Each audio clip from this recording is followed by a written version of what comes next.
I'm going to do another quick little video on the Huayee HY14C mini excavator. Done a couple in the past showing you guys little projects around the property and everything.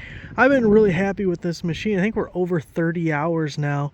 So we're going to tear down this wire fence here, and it's not a project I've done before. I've done a lot of digging with it. As you can see, this one has the hydraulic thumb. You can swivel the boom here at this joint. That's your foot pedals there. Then you have your traveling, your track forward and reverse, left to right there, moving up and down, your blade in the front, and then your left to right boom and stick and everything, those big handles there. So it has a Briggs & Stratton engine. We've talked about it in the past. Just a quick little overview for anyone who didn't see it or doesn't remember. Briggs & Stratton gas powered engine on this guy, rubber track, got your throttle right here. So we're going to be tearing up this fence because I really don't like it, and I figure you can just sit back and see how it goes. We're learning as we go on what's the best way to get rid of this. We don't have to preserve any of it, so we don't have to be nice or anything. We just don't want to break the machine, and we don't want to make more of a mess than we actually have to. As you can see, I already started. So let's get to it, see how it works.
we go. Stopped over there because I ran out of gas, but this is probably a good point to stop and do a little cleanup.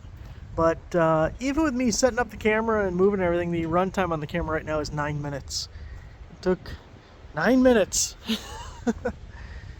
Some of these T-posts are still in there. The wood posts all just kind of broke, and all the wood broke up, so we'll burn that and get rid of this wire fence. Boy, that was easier than me just doing it manually, wasn't it? So there it is, guys. A little look at the Huayee HY14C. It's windy today. Can you hear the wind? Can you see the wind? There it is. Thanks for watching.